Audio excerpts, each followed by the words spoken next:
Mari kita terlebih dulu membaca bagian yang akan dikhotbahkan untuk hari ini.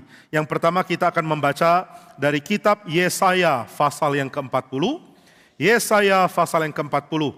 Saya akan membacakan bagi saudara dari ayat yang ke-9 dan ayat yang ke-10. Yesaya 40 ayat 9 sampai 10. Demikianlah firman Tuhan. Hai Sion pembawa kabar baik, naiklah ke atas gunung yang tinggi, atau bisa juga diterjemahkan, hai pembawa kabar baik bagi Sion, naiklah ke atas gunung yang tinggi.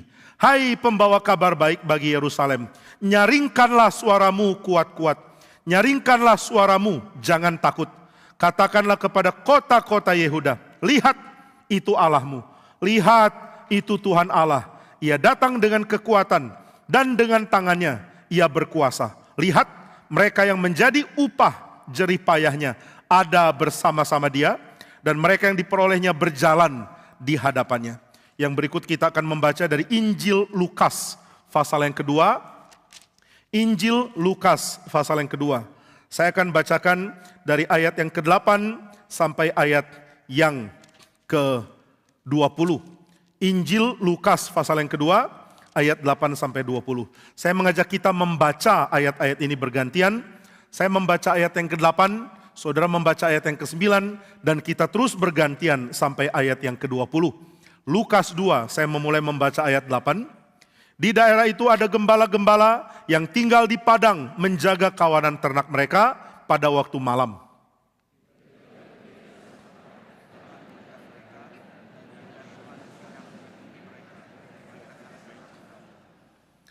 Lalu kata malaikat itu kepada mereka, jangan takut sebab sesungguhnya aku memberitakan kepadamu kesukaan besar untuk seluruh bangsa.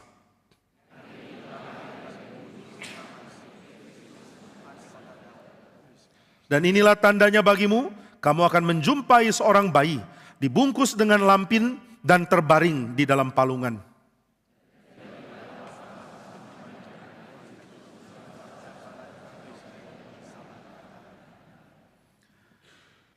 Kemuliaan bagi Allah di tempat yang maha tinggi, dan damai sejahtera di bumi di antara manusia yang berkenan kepadanya.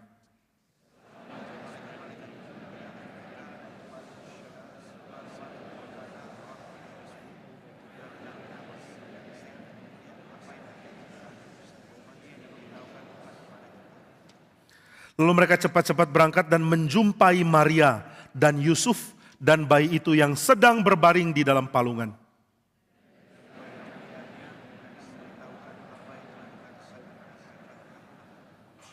Dan semua orang yang mendengarnya heran tentang apa yang dikatakan gembala-gembala itu kepada mereka.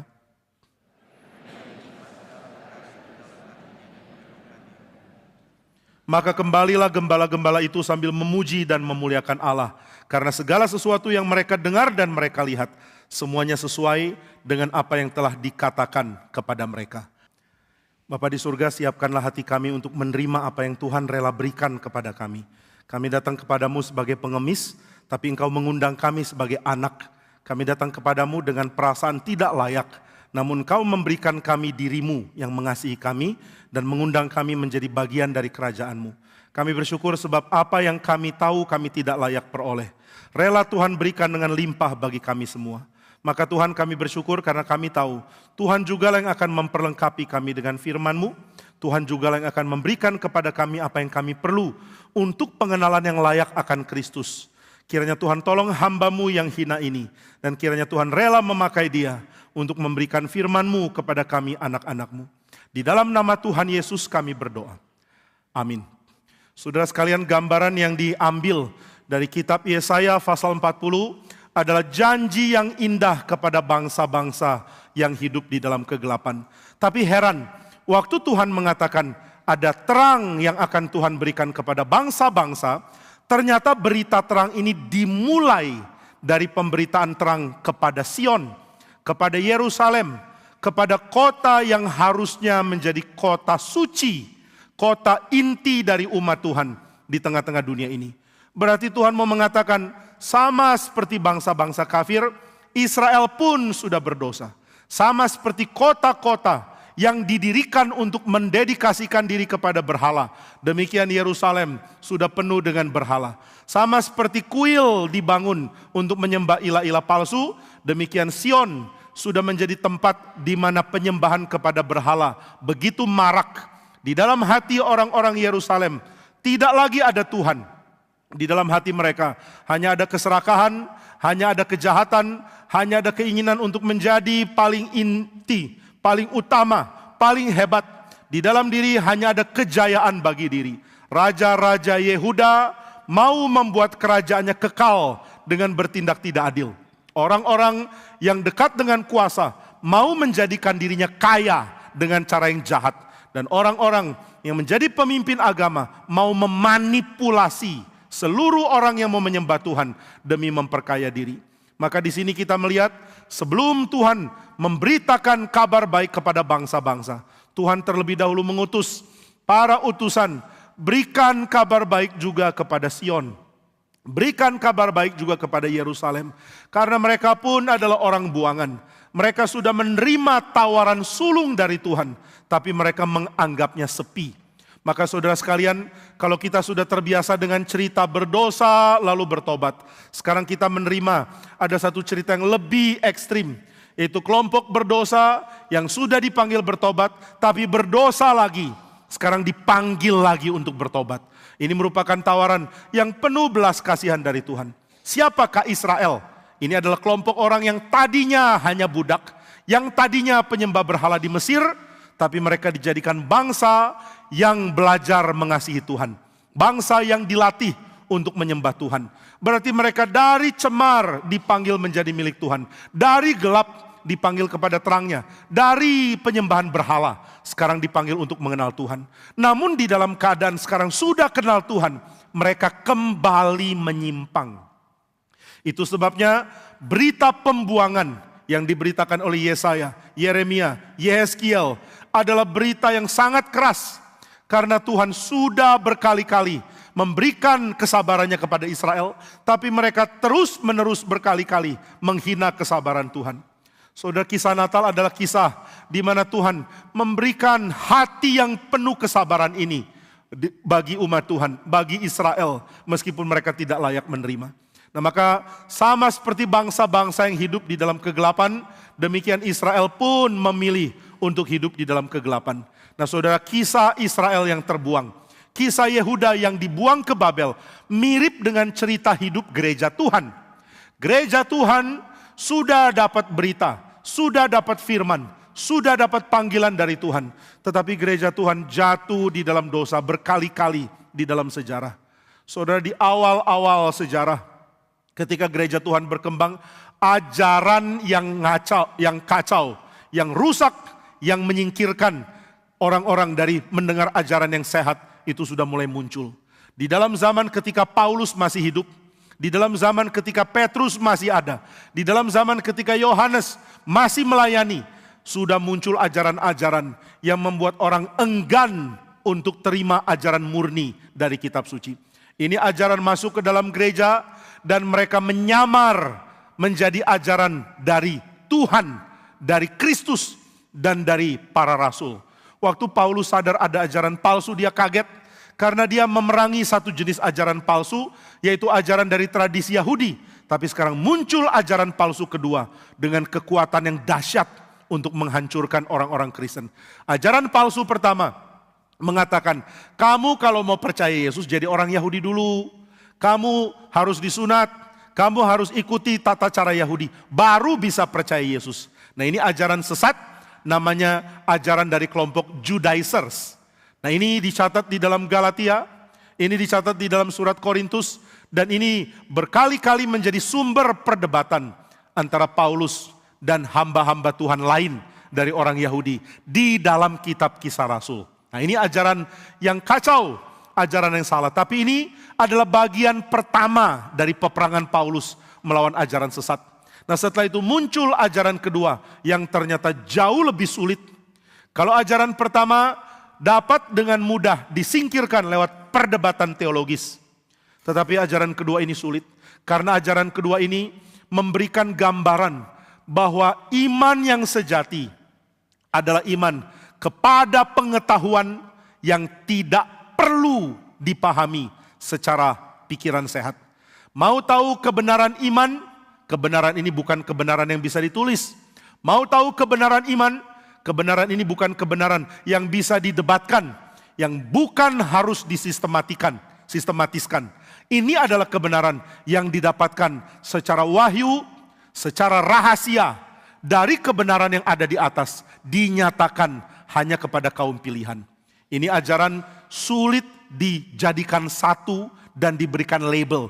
Ini ajaran akhirnya disebut sebagai ajaran proto-gnostisisme. Nah, ini bukan nama resminya ya. Ini ajaran apa? Nggak tahu. Ini ajaran mulai muncul di abad pertama, pertengahan, dan akhir. Ajaran yang setelah diselidiki oleh beberapa tokoh seperti F.O. Francis, ahli dari abad pertama dari teologi Kristen dan Perjanjian Baru. Dia melakukan penyelidikan dan dia sadar ini adalah agama yang agak mirip dengan Gnostisisme di abad yang ketiga. Gnostisisme muncul di abad kedua, akhir dan abad ketiga. Tapi ajaran ini yang pasti sebelum zamannya Gnostik sudah memiliki ciri yang mirip dengan ajaran Gnostik. Kamu mau tahu bagaimana dapat pengetahuan? Jangan pakai perantaran tubuh. Ini pengertian bersifat batin, bukan bersifat fisik. Bersifat jiwa, bukan bersifat intelektual. Nah, maka banyak orang mengatakan yang sudah terpengaruh ajaran sesat ini, saya tidak mau ikut ajaran Paulus. Loh, kenapa nggak mau ikut? Karena ajaran Paulus bukan ajaran yang paling tinggi.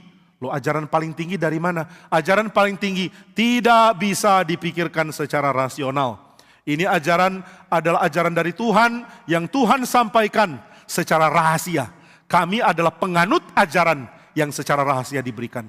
Wah, kalau orang sudah bilang mereka eksklusif cuma dapat secara rahasia, bagaimana bisa menjelaskan iman ini dengan orang lain? Mereka cuma mengatakan ini kami dapat dari Tuhan, seperti dikatakan guru kami. Kamu tahu dari mana gurumu benar? Ya, guru kami benar karena dia benar-benar langsung dapat dari Tuhan. Tuhan mewahyukan dan ini tidak bisa diganggu. Ini sesuatu yang sifatnya rahasia yang Tuhan nyatakan kepada orang-orang khusus. Maka mereka tanya, Paulus, kamu termasuk orang khusus atau tidak? Kamu termasuk pengajar-pengajar kunci atau tidak? Paulus mengatakan, iya, karena aku berjumpa dengan Kristus yang memanggil aku menjadi rasul. Dan, ini Paulus nyatakan ya, karena yang aku ajarkan sudah tertulis di dalam kitab suci. Karena yang aku ajarkan bisa diverifikasi, bisa dibuktikan oleh pengajar-pengajar lain. Seperti Simon Petrus, seperti Yohanes, seperti Yakobus, saudara Yesus yang menjadi soko guru jemaat. Nah, Yakobus yang dimaksud itu Yakobus saudara Yesus, bukan Yakobus yang bukan Yakobus yang menjadi rasul. Karena Yakobus yang jadi rasul, yang menjadi saudara dari Yohanes penulis Injil, sudah meninggal, mati martir sebelum yang lain. Maka Yakobus saudara Yesus, kemudian Yudas saudara Yesus, ini bukan Yudas Iskariot ya. Lalu Simon Petrus, lalu Andreas, lalu Yohanes, anak Zebedeus, semua rasul-rasul bisa menyatakan bahwa ajaranku benar. Jadi Paulus enggak cuma pakai argumen aku dapat langsung dari Tuhan. Dia mengatakan yang aku dapat dari Tuhan akan dinyatakan benar juga oleh kelompok yang lain.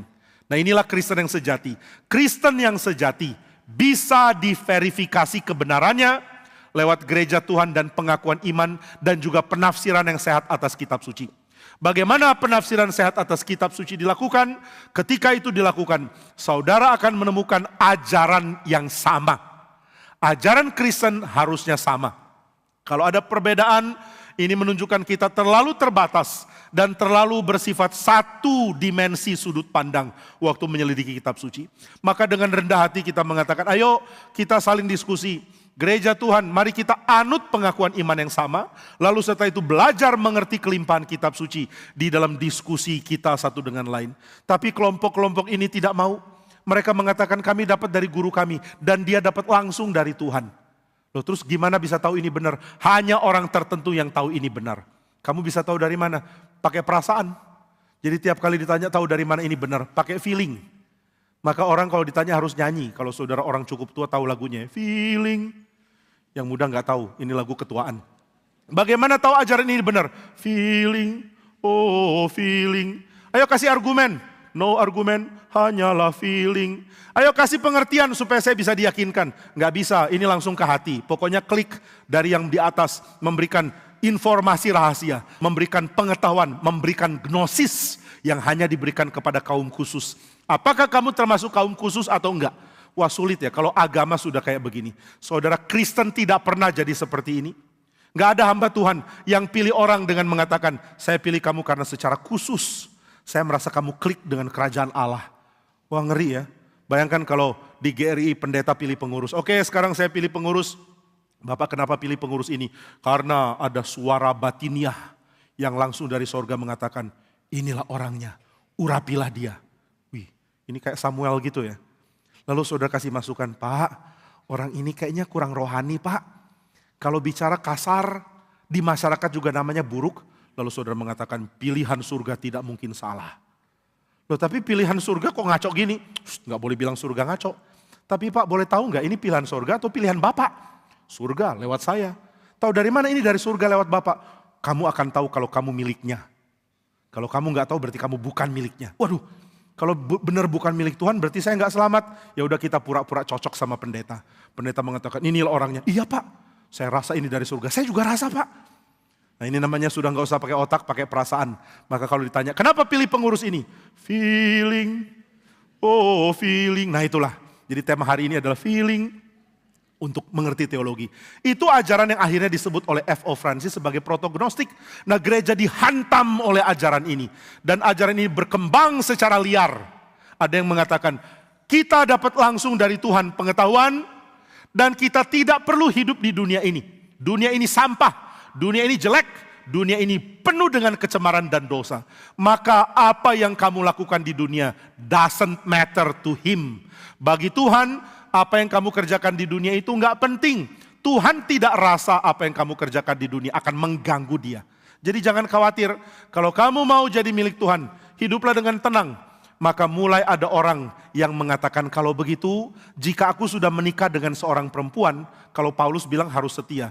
Sebenarnya kalau saya jatuh dalam dosa, lalu saya selingkuh dengan perempuan lain, gak apa-apa dong ya, kan ini dosa yang dilakukan di dunia. Nah akhirnya ada pengajar ekstrim pada zaman itu mengatakan, gak apa-apa. Kamu mau tidur dengan banyak orang, mau hubungan seks dengan siapapun yang kamu mau, itu gak apa-apa. Loh kenapa gak apa-apa? Karena seks itu cuma masalah tubuh. Sedangkan Tuhan itu urusi rohanimu. Rohanimu baik, meskipun tubuhmu cemar, itu enggak apa-apa. Waduh ini ajaran ngaco luar biasa. Saudara, jangan ikut-ikutan variasi dari ajaran ini ya. Variasi yang mengatakan, kalau kamu hidup keluarganya kurang baik, asal kamu melayani Tuhan, enggak apa-apalah. Hubungan suami istri kurang baik, kemampuan menjadi teladan enggak ada. Tapi yang penting kamu aktif di gereja, it's okay, enggak benar. Yang aktif di gereja, tanganilah segala hal yang berpotensi menjadi batu sandungan di dalam hidupmu. Saudara menjadi hamba Tuhan, saudara menjadi pengurus, saudara menjadi diaken, menjadi diakones, menjadi penatua, menjadi pendeta. Cepat tangani aspek hidup yang sangat mungkin membuat orang kecewa kepada Tuhan dan akhirnya kehilangan iman. Dan karena kita menjadi batu sandungan, mereka binasa. Jangan sampai ini terjadi. Tapi kalau kita punya pikiran yang ketularan ajaran protognostik ini, kita akan mengatakan, sudahlah ya, kan yang salah minus nilainya cuma sedikit. Sedangkan pelayanan itu plus nilainya banyak. Jadi kalau kamu kurang setia dalam pernikahan, itu minus 5. Tapi kamu ikut bawa jiwa ke arena, itu plus 15. Jadi plus 15 kurang 5 berapa? 10, masih di atas nilai kelulusan minimal. Jadi masih masuk surga. Ini ajaran ngaco. Wah, saya sudah sulit mengekang hawa nafsu saya. Saya mau seks bebas. Maka pemimpin-pemimpin yang katanya pemimpin gereja mengatakan gak apa-apalah. Yang penting Tuhan mengizinkan kamu melakukan ini. Pendeta jatuh dalam dosa perselingkuhan.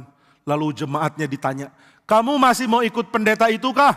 Dia sudah jatuh dalam dosa perselingkuhan. Jemaat mengatakan, oh meskipun dia sudah jatuh dalam dosa perselingkuhan, tapi Tuhan masih kasih wahyu kepada dia. Jadi saya masih mau ikut dia. Apakah dia bertobat? Kayaknya enggak tuh. Loh, terus kamu masih mau ikut dia? Ya enggak apa-apa dong, Daud aja jatuh dalam dosa perselingkuhan, masih dipakai Tuhan. Akhirnya Daud lagi dipakai. Daud dengar namanya dipakai kayak gini, ngamuk loh dia di surga. Ada orang bilang, Daud selingkuh, jadi pendeta gak apa-apa selingkuh. Wah, Daud udah mau turun lagi ke bumi, hantam dia pakai slingshot yang pernah bunuh Goliat. Nanti kalau pendeta-pendeta pakai nama Daud, malam Daud datang di mimpimu loh. Mulai begini, lu bilang apa tentang saya? Gitu ya. Saudara, Daud jatuh dalam dosa dan Daud tidak pernah bangga. Daud menangis dan Daud mengatakan, Tuhan, saya sudah bersalah kepadamu. Waktu Tuhan mengatakan, aku tidak matikan engkau, tapi saya akan hukum kamu sesuai dengan ucapan mulutmu. Kamu bilang orang yang membunuh domba milik tetangganya harus dibayar 4 kali lipat. Kamu bilang begitu ya? Daud bilang, iya saya bilang begitu. Kalau gitu kamu bayar 4 kali lipat. Kamu membunuh Uria, saya akan matikan 4 anakmu. 4 anak mati. Saudara pikir ini perkara ringan? Daud mengalami waktu dia masih jadi raja. 1 anak mati karena dia memperkosa saudara separoh. Sama papa tapi lain ibu. Lalu seorang namanya Absalom marah. Adik saya diperkosa oleh kakak saya. Sama papa, lain mama. Dia begitu dendam dan akhirnya dia bunuh orang ini. Itu yang pertama. Setelah itu Absalom melakukan pemberontakan. Di dalam kondisi memberontak, Absalom akhirnya kalah dalam peperangan. Dia lari naik bagal peperangannya. Masuk ke dalam hutan. Lalu dia tersangkut di dahan. Sangat mungkin dia tertusuk tapi nggak mati. Waktu dia sudah tersangkut antara langit dan bumi. Dia sudah berada dalam keadaan tidak berdaya. Datanglah Yoab. Yoab mengatakan, saya matikan orang ini. Dia ambil tombak, dia tancapkan dan bunuh Absalom. Waktu Daud tanya, bagaimana perangnya? Tuanku, kita menang. Bagaimana nasib Absalom orang muda itu? Dia sudah mati. Kiranya seperti dialah semua musuh tuanku. Daud langsung nangis. Absalom, anakku, anakku Absalom. Anak kedua mati. Anak ketiga mati adalah dari yang dilahirkan Batsheba. Sebelumnya ya. Ini sebelum, yang pertama mati sebenarnya. Dilahirkan Batsheba sebelum Salomo, dia mati. Jadi anak ini mati, kemudian setelah itu Amnon mati. Kemudian yang ketiga Absalom mati. Yang terakhir adalah Adonia harus mati. Adonia melantik diri jadi raja. Padahal dia tidak diangkat oleh Tuhan. Maka Salomo yang diangkat. Setelah Salomo diangkat, Adonia begitu takut. Adonia mengatakan, Salomo, saya sudah terlanjur mau jadi raja, ketahuan motivasinya. Berarti saya ancaman bagimu. Ampuni saya, jangan bunuh saya. Salomo mengatakan, saya tidak akan bunuh kamu asal jangan lagi incar tahta. Tahta Daud milik saya karena Tuhan yang beri. Jangan lagi incar. Tapi Adonia ini masih cari kesempatan. Dia mengatakan, papa saya itu punya seorang perawat yang dianggap sebagai gundik pada waktu dia sudah sangat tua. Saya mau nikah dengan dia. Salomo mengatakan ini adalah trik supaya dia kembali incar tahta raja. Maka Salomo membunuh Adonia. Maka Adonia mati. Kemudian sebelum Adonia Absalom mati. Sebelum Absalom Amnon mati, dibunuh oleh Absalom. Sebelum Amnon, anak yang dilahirkan Batsheba sebelum Salomo juga mati. 4 anak Daud mati. Sesuai dengan yang Daud bilang. Ada orang ambil domba orang miskin, suruh dia bayar 4 kali. Tuhan bilang, oke, orang itulah kamu bayar 4 kali. Jadi saudara jangan pikir dosa itu ringan. Pendeta yang berselingkuh mengatakan dengan gampang, Daud aja selingkuh diampuni, masa saya nggak boleh? Saudara, orang seperti ini tidak layak jadi pemimpin. Saya bilang tadi ya, kalau Daud dengar begini, dia turun, dia kasih slingshot seperti Goliat. Setelah itu dipancung sekalian. Waduh ini keras ya, bukan keras, Alkitabiah. Nah maka saudara sekalian, pengajar-pengajar yang kacau itu mengatakan, sudahlah dosa itu di dunia, Tuhan gak peduli kok. Kamu berdosa, yang penting kamu jalankan yang Tuhan senang. Yang penting urusan gereja beres, urusan dunia gak masalah lah. Di pekerjaan kamu korupsi, bisnismu kotor, kamu dapat kekayaan dengan cara yang licik, itu gak masalah. Yang penting kamu pelayanan di gereja, sambil khotbah, sambil memperbesar bisnis. Gak apa-apa dong, itu sah. Nanti Tuhan akan bersihkan semua dosa bisnis. Semakin kamu banyak menginjili lewat mulut. Itu omong kosong. Makin banyak menginjili, makin jahat kepada orang, makin besar upahnya di neraka. Ini harus diingat. Tuhan membenci orang munafik. Dan Tuhan tidak bisa ditipu dengan orang yang pura-pura. Tapi ajaran seperti ini menyebar. Itu sebabnya Paulus mengatakan orang-orang seperti ini akan binasa. Jangan dengarkan mereka. Biar mereka mengajar, kamu pisahkan diri dari mereka. Saudara bisa baca ini dari surat 2 Timotius, 1 dan 2 Timotius, dari surat Titus, juga dari surat Tesalonika. Paulus memerangi ajaran seperti ini. Kalau saudara baca 2 Petrus, dan juga saudara baca surat Yudas, yang dikatakan oleh Petrus dan Yudas juga sama kerasnya. Ini adalah kelompok yang buihnya seperti buih lautan, isinya dosa semua.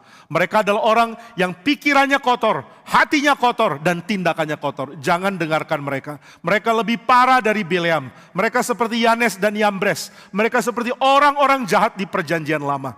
Wah, kata-kata keras dikatakan, dan yang paling keras melawan adalah Yohanes di dalam surat Yohanes dan juga di dalam kitab Wahyu.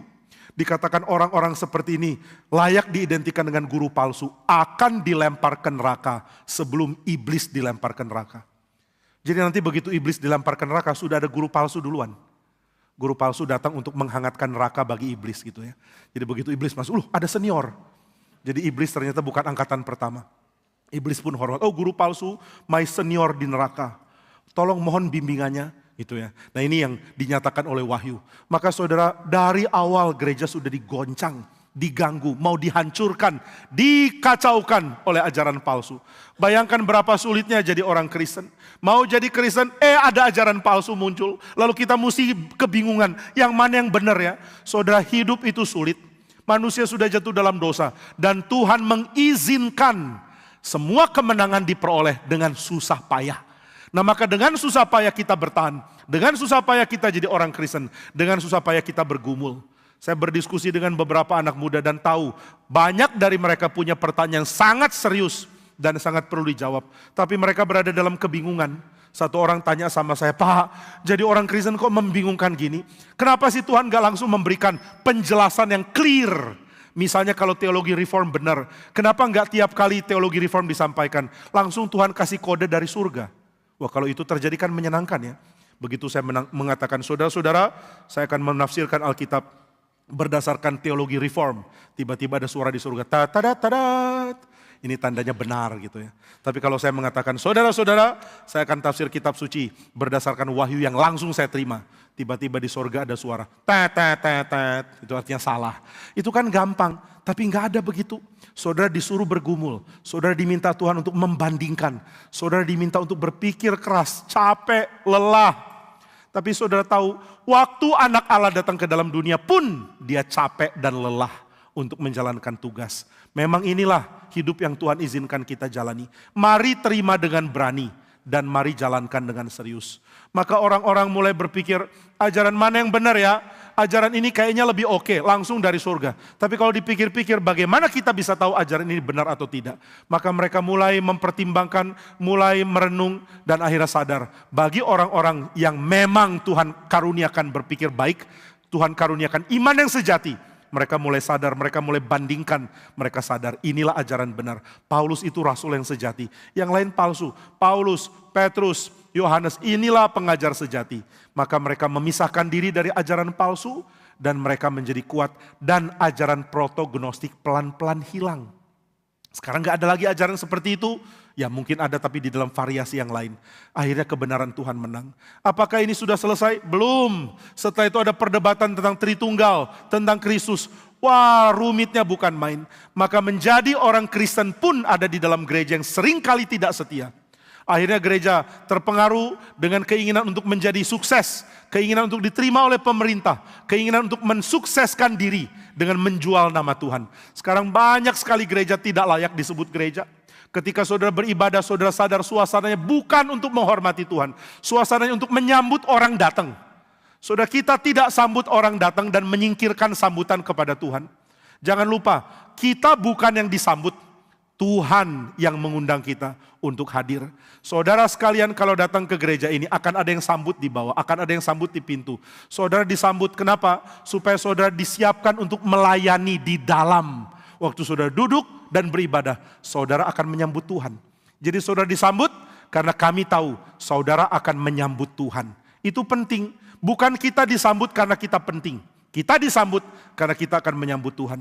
Nah maka saudara sekalian, orang-orang Kristen yang terus kacau, gereja Tuhan yang salah. Gereja Tuhan yang tidak pertahankan ajaran yang benar. Gereja Tuhan yang cuma cari kesuksesan. Yang mengubah gereja menjadi semacam kelompok yang berburu untuk menarik banyak orang dengan tawaran-tawaran menyenangkan. Ini sebenarnya menyedihkan hati Tuhan. Maka sama seperti Tuhan lihat Israel, demikian Tuhan lihat gereja. Dengan hati yang sedih dia bertanya, mengapa engkau tidak juga setia? Mengapa engkau tidak juga meninggalkan dosa? Mengapa engkau sambil melayani, sambil hidup di dalam dosa? Mengapa engkau tidak mencintai aku? Mengapa engkau tidak mencintai firman-Ku? Dan kita gereja terus menguji kesabaran Tuhan. Tapi dengan sabar Tuhan menanti kita bertobat. Sama seperti Tuhan dengan sabar menanti Israel bertobat. Hai Israel, bertobatlah. Yerusalem, bertobat. Sion, bertobatlah. Hei Israel, Yehuda, dan kota-kota di dalamnya, segera bertobat. Tapi waktu pertobatan belum juga terjadi. Tuhan bersabar, dan pada waktu ketika dia memutuskan akan mengirimkan Mesias, dia mengatakan, katakanlah kepada Sion, katakanlah kepada Yerusalem, katakanlah kepada Yehuda, bahwa kerajaan itu akan dipulihkan, dan terang Tuhan sudah akan terbit.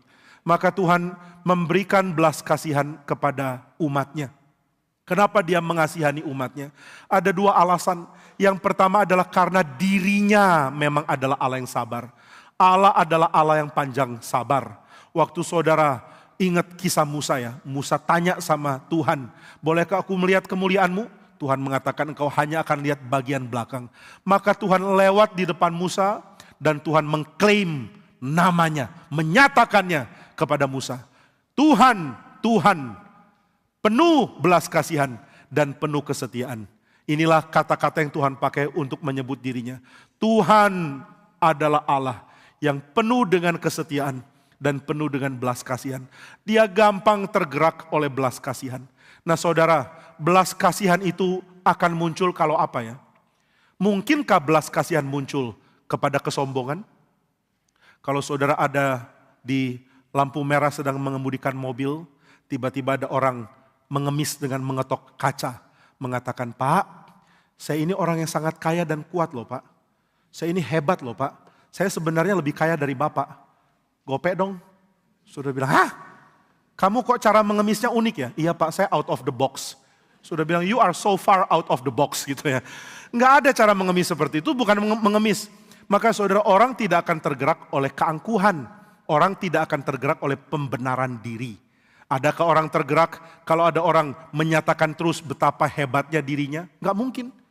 Satu orang mengatakan, misalnya saudara memberikan uang kepada satu orang. Orang itu datang, boleh pinjam uang nggak? Oke, berapa? Saya perlu 5 juta, oke. Setelah itu orang itu datang mengatakan, ini sekarang waktunya saya bayar hutang ya.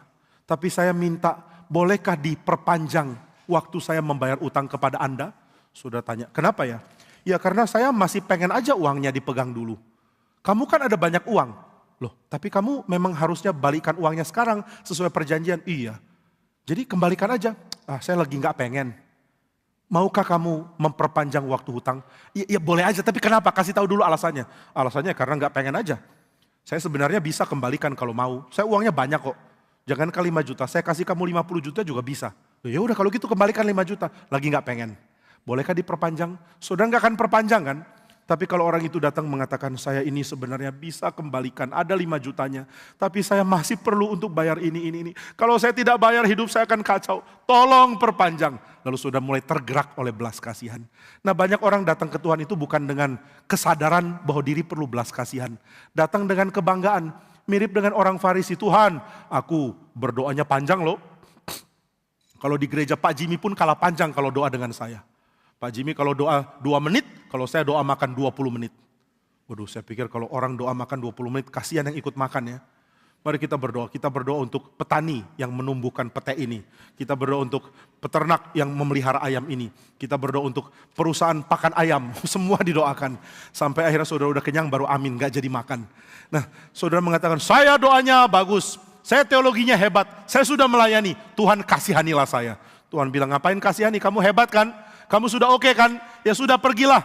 Biarlah jadi padamu bahwa engkau menyatakan engkau tidak perlu aku. Tapi kalau saudara mengatakan Tuhan orang anggap saya hebat padahal saya nothing. Orang lihat pelayanan saya di kulit kelihatan bagus. Tapi hati saya jauh dari engkau. Orang lihat hidup saya baik-baik padahal tidak. Oh Tuhan, Engkau tahu siapa saya. Saya mohon kasihanilah saya orang berdosa ini. Baru Tuhan akan tergerak hatinya oleh belas kasihan. Maka saudara sekalian, Tuhan menunggu kapan Sion, kapan Yerusalem, kapan Yehuda sadar mereka berdosa. Kapan engkau sadar engkau berdosa? Hei umat Tuhan, kapan engkau berhenti menipu diri dengan segala pujian dunia yang dunia berikan kepadamu? Saudara, ketika Tuhan mengatakan orang kaya sulit masuk surga, orang miskin lebih gampang masuk surga. Ini bukan berarti Tuhan benci uang, bukan. Tapi orang kaya sulit untuk merendahkan diri. Karena apapun dia ada kok. Dia sudah terbiasa dipuji. Saya ingat khotbah dari seorang rekan, dia mengatakan kasihan orang-orang yang masuk golongan ini. Jadi dia bikin list orang-orang yang perlu dikasihani. Yang pertama orang kaya. Waduh, belum apa-apa udah orang kaya dikasihani. Baru kali ini saya berpikir orang kaya kok dikasihani. Saudara lihat orang kaya pakai Ferrari lalu saudara bilang, aku tergerak oleh belas kasihan. Ini ada sedikit receh, kan gak nyambung. Tapi dia bikin list itu. Orang kaya perlu dikasihani. Yang kedua, orang pinter perlu dikasihani. Daftarnya lumayan shocking. Ini namanya baru out of the box gitu ya. Yang pertama orang kaya. Yang kedua, orang pinter perlu dikasihani. Yang ketiga, orang cantik. Orang cantik perlu dikasihani. Yang keempat, orang ganteng perlu dikasihani. Kenapa 4 kelompok ini perlu dikasihani? Karena mereka sulit untuk menyadari berapa buruknya mereka. Sulit karena dunia sudah secara konsensus memuji orang-orang ini. Saudara, pinter siapa sih yang gak puji? Orang tua pun ingin anaknya pinter kan. Kalau anaknya kurang pinter, mati-matian, stres, cari les atau apapun. Bahkan bolos gereja. Kenapa gak ke gereja? Besok anak ujian. Ya terus kenapa gak ke gereja? Waktu belajarnya perlu ditambah. Kenapa waktu belajar perlu ditambah? Dengan mengurangi waktu beribadah kepada Tuhan. Ya karena nanti takut kalau nilainya jelek. Kenapa kalau nilainya jelek? Nanti dunia bilang dia bodoh. Dia pinter kok. Saya harus buktikan mati-matian bahwa dia pinter. Orang kaya sulit untuk rendah hati. Orang pinter sulit untuk rendah hati. Di zaman sekarang mungkin kekayaan tidak terlalu diperhatikan. Tapi kepintaran ini menjadi berhala yang bahaya sekali. Orang kalau sudah dianggap pinter, sombongnya bukan main. Hamba Tuhan kalau dianggap pinter, rasa diri sudah jadi paling penting di dalam kerajaan Allah. Orang kalau dianggap pinter, rasanya tidak ada lagi yang bisa goncang dia. Satu kali satu orang ngaku dosa sama saya, mengatakan, Pak, saya mengaku dosa. Apa itu? Saya sulit sabar sama orang lain. Karena bagi saya orang lain itu bodoh-bodoh. Waduh, berarti termasuk saya dong ya. Lalu saya mengatakan itu dosa, itu gak boleh. Iya Pak, tapi gimana ya, saya gak bisa tahan. Ini orang sangat jujur dan dia ngomong apa adanya. Ya saya susah Pak, kalau ngomong sama orang lain langsung rasanya bodoh banget sih. Ini aja gak ngerti. Jadi saya lama-lama jadi sombong. Tolong Pak doakan. Doakan kamu ya, bukan Pak, doakan teman-teman saya. Hah? Supaya apa? Supaya mereka pinteran dikit. Karena selama mereka bodoh, saya akan sombong. Jadi Bapak tolong doakan supaya mereka pinter. Lalu saya bilang, kalau mereka pinter, kamu nanti jadi stres. Tuhan kok saya gak pinter lagi, saya kalah pinter. Lalu lagi-lagi kesombongannya muncul, jadikan mereka lebih bodoh. Nah jadi saya mengatakan kepada dia, belajar dari Calvin.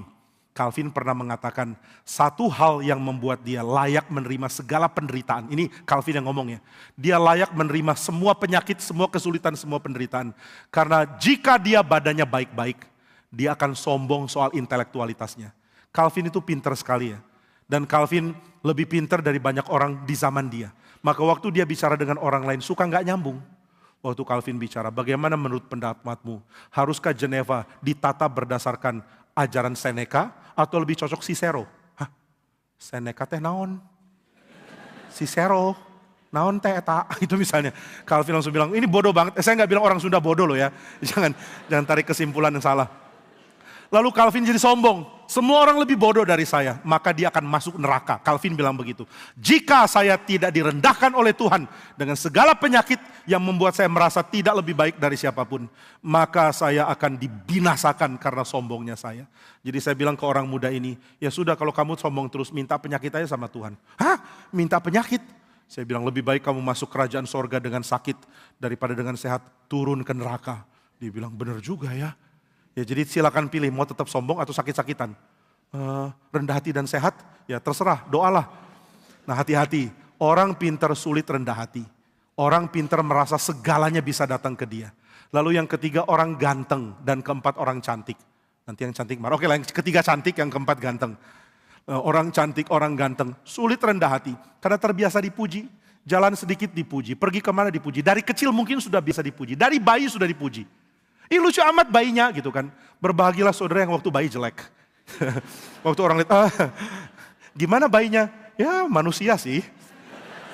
Tapi kalau saudara dari kecil sudah dipuji, wah cantik ya bayinya ya, wah tampannya, nanti gede jadi kayak apa ya. Lalu waktu jadi anak, waktu masih anak dipuji sama semua orang. Waktu bertumbuh jadi remaja dipuji sama semua orang. Ditaksir oleh semua lawan jenis. Asal jangan yang sesama lah ya, itu gak boleh. Ditaksir sama semua lawan jenis. Waktu sudah pemuda jadi idola karena tampang, karena cantik, karena ganteng. Ini orang paling kasihan. Kenapa paling kasihan? Karena dia sulit minta belas kasihan dari Tuhan. Dan Alkitab mengatakan yang tidak datang minta belas kasihan, tidak sadar berapa celakanya dirinya. Dan kalau dia tidak sadar berapa celaka dirinya, itulah celaka yang paling besar. Maka hati-hati ya, saudara kaya, saudara pinter, saudara tampan, saudara cantik, saudara buang jauh-jauh perasaan bahwa itu penting. Cantik itu tidak penting, tampang, ganteng itu tidak penting, kaya itu tidak penting. Pintar itu tidak penting. Ini satu-satunya cara. Kalau saudara tetap masih anggap itu penting, sulit rendah hati. Nah maka bangsa-bangsa menganggap dirinya hebat. Yerusalem mengatakan, kami punya bangunan begitu indah. Kami punya Taurat. Kami punya bait suci di tengah Yerusalem. Bangsa mana seperti kami? Kami adalah the greatest kingdom ever. Kami pernah dipimpin Daud. Kami pernah ada Salomo yang narik hati dari banyak orang jauh datang. Jadi kami ini kerajaan terbesar. Karena terus rasa diri kerajaan terbesar, akhirnya binasa. Demikian kita secara individu. Mari ingat, saya bukan orang baik. Saya bukan orang yang penting. Mari highlight kelemahan kita. Mari soroti jeleknya kita. Mari tidak membanggakan hal yang dunia begitu suka puji atas diri kita. Dunia itu tahu apa sih? Dunia nggak ngerti apa-apa kok. Saudara saya ingat ya seorang pianis namanya adalah Horowitz. Saya lupa apakah Vladimir Horowitz atau Horowitz kalau saya nggak salah ingat. Horowitz ini luar biasa berbakat. Dari muda kalau main piano semua kagum. Tapi dia tidak pernah senang dipuji siapapun kecuali satu orang, gurunya sendiri. Dia main piano, begitu orang sudah tepuk tangan seperti ada badai tepuk tangan. Dia nggak peduli. Dia langsung lihat gurunya di pinggir. Kalau gurunya cuma, dia nggak akan puas. Semua mengatakan, hebat ya kamu. Dia akan balas mengatakan, kamu tahu apa tentang permainan piano? Saudara kadang-kadang kita gampang dipuji sama orang yang nggak ngerti. Saya waktu di asrama itu pernah menemukan biola bekas. Saya perbaiki. Lalu saya main. Waktu main pendeta Benyamin lewat. Pendeta Benyamin lewat. Ih, Jim bagus ya katanya. Tapi abis itu dia koreksi dengan mengatakan, tapi jangan bangga ya Jim. Saya akan bilang bagus hal yang jelek sekalipun. Karena saya nggak ngerti. Nah demikian Horowitz mengatakan, semua kamu tepuk tangan saya nggak peduli. Saya lihat guruku. Kalau dia senang, yang lain menghina pun saya nggak peduli. Dia main, orang mengatakan, apa ini karya saya nggak ngerti. Kamu mainnya jelek, tapi gurunya tepuk tangan. Dia akan puas. Nah mari kita lihat ke Tuhan. Kita mengatakan Tuhan dunia puji saya karena saya dianggap kaya, saya dianggap pinter, saya dianggap cakep, saya dianggap cantik, saya dianggap ganteng. Tapi saya nggak mau pujian mereka. Aku mau melihat engkau puas kepada saya. Hal apa yang harus saya ubah untuk memuaskan engkau? Hal apa yang harus saya kejar untuk memuaskan engkau? Nah saudara ketika sadar saya belum memuaskan Tuhan. Bahkan saya membuat murkanya muncul. Mendadak saudara jadi gentar dan mengatakan, berhentilah menyanjung saya. Berhenti menganggap diri saya penting. Saya ingin menjadi orang yang menyenangkan hati Tuhan. Saudara satu kali seorang bernama Franz Liszt. Sukses tur keliling, main piano kemana-mana. Dia menjadi selebriti mirip rocker pada zaman modern. Semua orang penuhi ruangan tempat dia konser. Dan dia suka main konser sambil hisap cerutu. Begitu cerutunya sudah pendek dia buang, orang rebutan ambil cerutu dia. Ini cerutu yang pernah dihisap Franz Liszt. Kemudian dia kalau main itu sambil suka menyibakkan rambutnya panjang ya. Sambil sibakkan rambut. Tiap kali dia sibakkan rambut, perempuan histeris teriak. Jadi bayangkan lagi main, gitu. Semua teriak kagum. Wah Liszt kalau sibakkan rambut itu sangat-sangat mengagumkan. Dan dia kalau main kadang-kadang begitu emosional sehingga mukanya itu seperti meringis. Sambil main, begitu dia meringis, orang tetap anggap dia sangat tampan. Maka perempuan akan, lagi-lagi begitu ya. Di mana-mana, ini udah kayak hutan rimba. Nah satu kali dia keliling, dia lihat di satu kota tempat dia konser. Ada patung Ludwig van Beethoven yang sudah sangat luntur warnanya dan penuh dengan kotoran burung merpati. Begitu dia lihat, dia katakan, saya sangat kaget dengan jumlah ketidakpenghargaan. The amount of disrespect yang kota ini miliki kepada Beethoven mengagetkan saya. Maka dia mengatakan, tahu tidak orang ini, dia orang yang jauh lebih penting dari kita semua. Termasuk saya, kata Liszt. Maka dia mengatakan, ubah patung ini. Kalau tidak, saya tidak akan konser di sini. Dewan kota mengatakan, Pak Liszt, kita nggak ada duit. Nggak ada uang untuk perbaiki.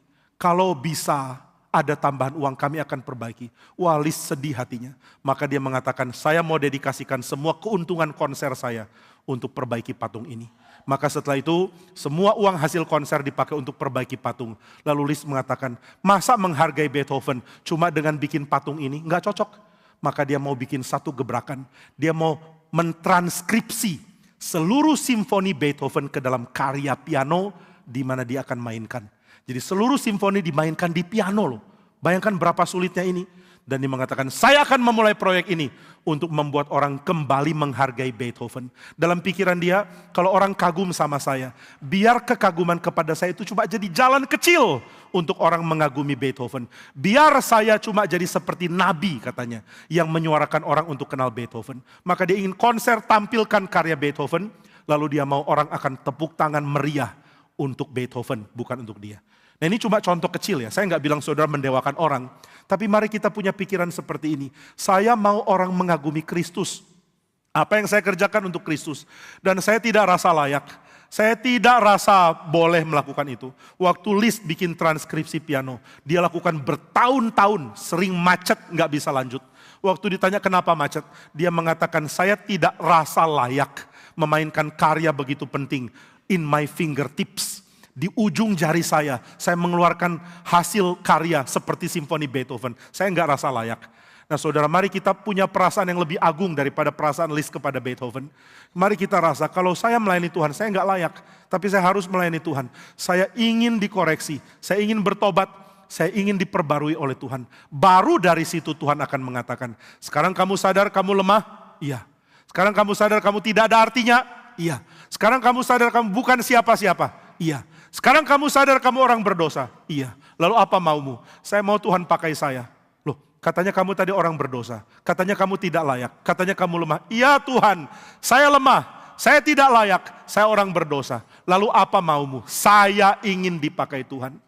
Bagaimana Tuhan pakai orang lemah, orang berdosa, orang tidak layak seperti kita? Saya nggak tahu. Tapi mohon pakai saya. Nah ketika kita masuk dalam keadaan ini, maka Tuhan akan mengirimkan berita. Hei Sion. Hei Yerusalem, hei Yehuda, Tuhan akan menyatakan terangnya atas kamu. Tuhan akan mengirimkan sang juru selamat. Maka ketika Kristus datang, dia dinanti-nanti oleh orang-orang yang ingin dipakai Tuhan. Orang-orang yang ingin mendedikasikan hidupnya kepada Tuhan. Maka inilah berita Natal. Berita Natal itu berita sukacita bagi orang-orang yang sudah tidak lihat ada jalan untuk dia dipakai Tuhan. Berita Natal tidak cocok untuk orang yang rasa sanggup. Berita Natal tidak cocok untuk orang yang merasa pasti berjasa dan pasti akan jadi orang kunci di dalam pelayanan.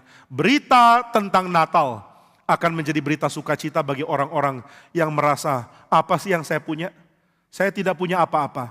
Mana mungkin saya melayani Tuhan? Ada satu orang datang kepada saya dan mengatakan, Pak, saya mau melayani Tuhan. Waktu itu ini di tempat lain, bukan di sini ya. Waktu itu dia datang kepada saya, Pak, saya mau melayani Tuhan. Saya minta dia bergumul, dan kalau dia setuju, saya mau angkat dia jadi pengurus.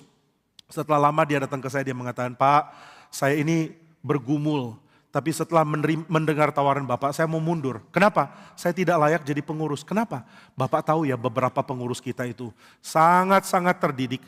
Pinter dalam dunia usaha, juga pinter dalam hal teologi. Dengar khotbah kayaknya langsung ngerti semua hal yang rumit. Bapak khotbah sulit-sulit, saya setengah mati mengikuti. Mereka kayaknya gampang sekali ikuti. Saya kalau dengar khotbah Bapak terengah-engah. Saya baru sadar loh dengar khotbah bisa terengah-engah. Jangan-jangan saudara juga lagi. Lalu dia bilang, saya terengah-engah, lalu lihat pengurus lain dengan tenang menerima. Setelah itu kebaktian selesai, saya tanya mereka, kamu nangkep apa dari khotbah tadi? Masing-masing mereka kasih pandangan, saya kaget. Kok pengurus GRI pinter-pinter banget ya? Lalu Bapak suruh saya jadi pengurus, Pak, level saya jauh. Saya mengatakan, kenapa kamu rasa jauh? Ya karena mereka jauh lebih pintar dari saya. Kalau kamu tanya mereka, saya bilang ya, kamu tanya para pengurus itu, mereka pun gak rasa mereka pintar. Tapi saya anggap mereka pintar. Iya, itulah kenapa mereka jadi pengurus. Karena mereka gak rasa mereka pintar. Dan kamu juga gak rasa kamu pintar, cocok jadi pengurus. Dia bilang, oh Pak saya gentar Pak. Ya kalau kamu gak mau jadi pengurus, anggap diri pintar. Nanti saya gak jadikan pengurus. Kalau kamu bilang, saya memang lebih pintar Pak, pengurus itu agak bodoh. Saya enggak. Itu pengurus kayaknya IQ-nya adalah IQ saya dibagi 3. Itu misalnya. Ya kalau gini pasti saya enggak pakai. Tapi saya berharap engkau menyetujui jadi pengurus. Meskipun dalam pandanganmu kamu tidak layak. Karena inilah kita, hanya orang-orang tidak layak yang sangat eager dipakai Tuhan. Tuhan, pakailah saya. Sebagai apa? Apapun yang penting Kristus dikenal lewat hidup saya. Tapi kamu begitu banyak cacat, begitu banyak celah, begitu banyak kecemaran. Memang Tuhan, mohon sinarilah wajahmu bagi saya. Kirimkanlah Sang Juru Selamat untuk menebus saya. Layakkan saya untuk menjadi hamba-Mu. Inilah yang Tuhan mau nyatakan. Itu sebabnya hari Natal tidak dipikirkan, tidak disambut, tidak dipedulikan oleh Herodes. Dia orang penting, apalagi yang diperlukan. Dan kehadiran Kristus tidak dipedulikan, tidak dinanti-nantikan, dan tidak diinginkan oleh para ahli Taurat. Karena mereka sudah pintar kok. Mana mungkin mereka perlu Kristus. Dan kehadiran Kristus tidak dinanti-nantikan, tidak diharap, dan tidak diinginkan oleh orang Farisi. Karena mereka sudah populer di masyarakat. Mereka pelayan-pelayan level hebat. Mereka orang-orang agung. Mereka orang-orang yang sangat luar biasa. Jadi apalagi perlunya Kristus bagi mereka. Saudara, ketika saya masih hamba Tuhan junior ya, waktu masih di Malang atau awal di Bandung. Banyak orang-orang jadi pendeta senior. Kadang-kadang ada pengurus, bukan pengurus lah, jemaat yang mengatakan, Pak, Bapak ini masih pendeta junior. Saya kenal senior Bapak. Jadi tolong ya Pak, kalau bisa kita pikirkan cara pelayanan begini. Loh, dia usulkan pelayanan sambil gertak di awal. Saya kenal senior Bapak loh ya, saya usulkan pelayanan seperti ini. Saya pikir saya kenal juga senior yang kamu sebut dan kami dekat kok. Tapi saya nggak terlalu peduli apakah engkau kenal dia atau tidak. Yang penting kita kerjakan pekerjaan Tuhan yang benar. Jangan kasih masukan dengan sifat intimidatif seperti itu. Saya dalam hati pikir mentang-mentang saya muda, saya digituin. Sekarang saya sudah jadi pendeta senior. Tua loh ya. Ada orang yang pakai nama saya kepada pendeta yang lebih junior. Tahu nggak, saya kenal Jimmy Pardede. Lalu pendeta itu hubungi saya, Pak ada yang kenal Bapak sih, ini Bapak kenal? Iya, dia usulkan ini Pak sambil bawa nama Bapak. Saya bilang lupakanlah, saya nggak akan bela dia gitu ya. Silakan kamu deal baik-baik dengan dia, saya nggak akan backup dia untuk lawan kamu. Silakan kamu tangani sendiri, ini urusan gerejamu, cabangmu, saya nggak ikut-ikut. Nah baru ngerti setelah jadi pendeta senior ternyata kesenioran itu dipakai. Nah maka saudara baru saya sadar, orang akan memandang kita dan memberikan kita level. Dan kadang-kadang level itu merusak kita. Sudah dianggap hebat oleh jemaat. Sudah dianggap penting oleh sesama. Ini bukan cuma pendeta, termasuk pengurus dan aktivis. Mungkin kita akan mempunyai pandangan, oh si Bapak ini hebat loh, keren. Dia di mana-mana hadir, aktif bukan main. Lain dengan si itu. Si itu di mana-mana cuma namanya dan nitip absen. Itu ya. Mau di mana nggak ada, yang penting nitip absen. Maka saudara mulai ada hierarki. Ada nama mulia dan ada nama hina. Ada nama tinggi, ada nama kurang. Ada pendeta level A, ada pendeta level, nggak usah pakai sebut, saya mau sebut, ya udahlah never mind. Ada pendeta level A dan non A gitu ya. Lalu ketika saudara mulai merasa diri kurang dihargai, saudara mulai rendah. Saudara merasa diri dianggap hebat, saudara mulai merasa sombong. Jangan lupa, kesombongan atau kerendahan diri menjauhkan kita dari berita Natal. Orang-orang Farisi diterima, ahli-ahli Taurat orang pintar diterima, Herodes orang pemimpin diterima, orang-orang hebat diterima. Tetapi Tuhan mengatakan, kamu perlu Yesus. Dan mereka mengatakan, enggak, kami enggak perlu apa-apa, kami sudah oke, kami sudah baik. Tapi Yesus datang untuk orang-orang yang rasa dirinya masih kurang. Itulah sebabnya malaikat mengumumkan pada para gembala, sekarang sudah lahir bagimu Yesus, Tuhan Juru Selamat di kota Daud. Siapakah dia? Namanya Yesus. Yahweh menyelamatkan, itu artinya. Siapakah dia? Dia adalah Tuhan. Dia adalah Raja yang paling tinggi. Siapakah dia? Dia adalah penyelamat. Dia adalah Juru Selamatmu. Engkau perlu dia. Engkau perlu Tuhan di atas kamu. Kamu bukan Tuhan. Engkau perlu yang menyelamatkan karena kamu tidak mungkin selamat dari dirimu sendiri. Kamu perlu Tuhan menyelamatkan kamu. Itulah sebabnya Yesus hadir dan orang-orang yang rasa tidak layak akan mendapatkan berita sukacita. Saya harap kita semua dapat berita sukacita. Kita semua dapat berita yang menyenangkan hati. Mengatakan, Tuhan, aku mau hidup bagimu dan ada cara untuk hidup bagimu. Yaitu di dalam pimpinan Kristus yang menebus, yang melayakkan dan membawa saya di dalam kehidupan yang dipakai Tuhan. Nah, kiranya Tuhan memberkati kita dengan pesan yang indah. Hari ini sudah lahir bagimu Yesus, yaitu Tuhan Kristus Juru Selamat di kota Daud. Dan dia yang menjadi terang bagi bangsa-bangsa, dia juga yang menjadi terang bagi umat Tuhan, yaitu bagi kita. Mari kita berdoa. Bapa di surga, kami bersyukur karena Tuhan memberkati kami dengan segala pengertian Injil mengenai kelahiran Kristus. Kami adalah orang-orang tidak layak. Kami mau memberi diri kepada Tuhan. Meskipun kami banyak dosa. Meskipun kami cemar. Dan kami tidak bisa ditolong oleh apapun yang dianggap kelebihan kami oleh dunia ini. Dunia bisa menghargai kami, tapi penghargaan yang mereka berikan tidak akan dianggap oleh Tuhan. Maka Tuhan dengan segala kerendahan hati, kami datang kepadamu. Dan kami memohon Tuhan pakai kami. Kami tidak akan membanggakan tampannya kami, pintarnya kami, kuatnya kami, atau kayanya kami. Karena kami tahu semua hal ini tidak akan menolong kami. Tapi kami akan datang dengan membanggakan Tuhan kami. Engkau adalah Allah yang sabar. Engkau adalah Allah yang mengasihi. Engkau adalah Allah yang tergerak oleh belas kasihan. Kasihanilah kami, orang berdosa ini. Dan pakailah kami untuk melayani Tuhan. Biarlah Kristus menjadi pemimpin yang menuntun kami untuk melayani Tuhan. Di dalam nama Tuhan Yesus kami berdoa. Amin.